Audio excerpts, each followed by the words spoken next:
Good evening students. आज का हमारा टॉपिक है रेशो एनालिसिस के बारे में। एक इंट्रोडक्टरी लेक्चर है रेशो एनालिसिस के बारे में। ओवरऑल हम बात करेंगे इसके बारे में बिकॉज हर रेशो के लिए we need an individual lecture. तो हम ओवरऑल बात करेंगे आज इसके बारे में।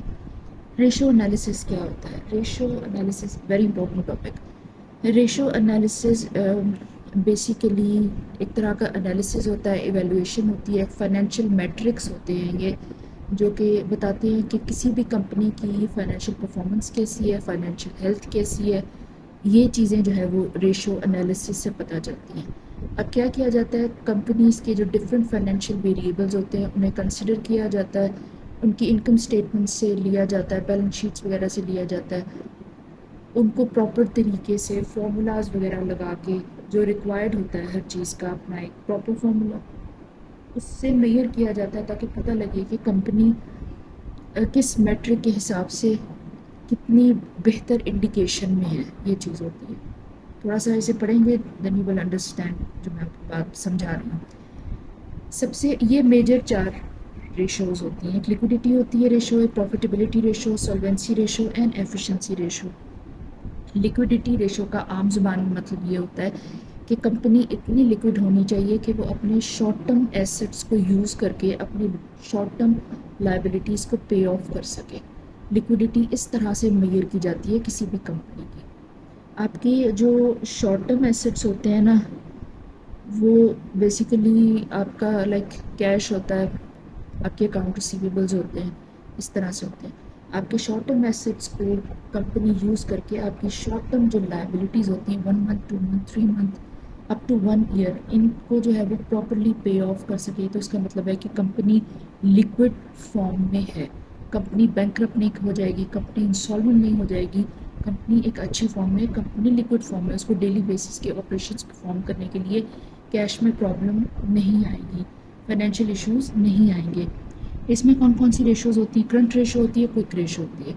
नेक्स्ट हम बात करेंगे प्रॉफिटेबिलिटी। प्रॉफिटेबिलिटी रेशो ये वो इंडिकेटर होता है जिससे ये पता लगता है कि कंपनी कितनी प्रॉफिटेबल है, इससे ये चीज़ पता चलती है। इन रेशोज़ के थ्रू आप ये एनालाइज करते हैं कि कंपनी कितनी केपेबल है कि वो इनफ प्रॉफिट्स जनरेट कर सके। मैं सिर्फ रेवेन्यूज़ की बात नहीं करी, मैं प्रॉफिट्स की बात करूँ कि कंपनी इनफ प्रॉफिट्स को जनरेट कर सके ताकि वो अपने बिजनेस को जो है वो इन्फिनिट टाइम पीरियड तक आगे लेके चल सके।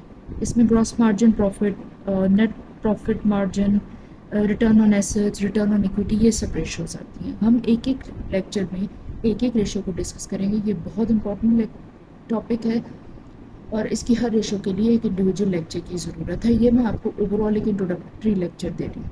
ओके, ये भी आपको पता होना चाहिए। ओके, नेक्स्ट है सॉल्वेंसी रेशो। कंपनी का सॉल्वेंट होना ज़रूरी है, यानी कंपनी बैंकरप्ट ना हो।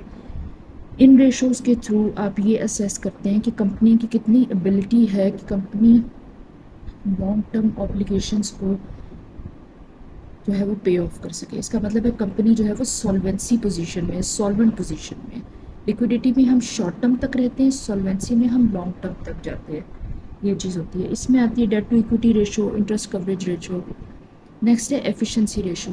ये रेशोज़ हमें ये चीज़ बताती हैं कि आपकी कंपनी कितनी एफिशिएंट है, आपकी कंपनी कितनी एफिशिएंसी से एसेट्स को यूज़ करती है ताकि वो इनफ प्रॉफिट्स जनरेट कर सके। सबसे पहले इनफ सेल्स जनरेट करे, इनफ सेल्स से enough good revenue then good profits generate करे ताकि जो है वो कंपनी की फाइनेंशियल हेल्थ जो है वो बहुत अच्छे तरीके से रह सके। इसमें इन्वेंट्री टर्नओवर रेशो है, अकाउंट्स रिसीवेबल टर्नओवर रेशो है, एसेट टर्नओवर रेशो, ये सब आती है। तो जो रेशो एनालिसिस है वो बेसिकली रियली सॉरी, ये बेसिकली जो स्टेक होल्डर्स होते हैं यानी जो इन्वेस्टर्स होते हैं, जो कंपनी में पैसा लगा चुके हैं या आगे लगाना चाहते हैं, जो लगा चुके हैं उन्हें हम शेयर होल्डर्स कहते हैं, जो फ्यूचर में चाहते हैं कि वो लगाएं उन्हें हम स्टेक होल्डर्स कहते हैं। इसके अलावा जो क्रेडिटर्स हैं और जो मैनेजमेंट के लोग हैं, मतलब एवरीबडी जो कंपनी के साथ डायरेक्टली इनडायरेक्टली रिलेटेड है, वो इन रेशो के एनालिसिस को ब्रीफली देखते हैं और वो डिसाइड करते हैं कि वो इस कंपनी के साथ जुड़े रहेंगे या फिर उनको इस कंपनी से जो है वो स्टेप बैक कर लेना चाहिए। कंपनी की फाइनेंशियल हेल्थ, कंपनी की फाइनेंशियल परफॉर्मेंस, ये चीज़ें जो है वो इन रेशोज़ से पता चलती हैं। आज का लेक्चर हम यहीं पे ख़त्म कर रहे हैं। कोई क्वेश्चन हो तो आप कमेंट करें। Thank you.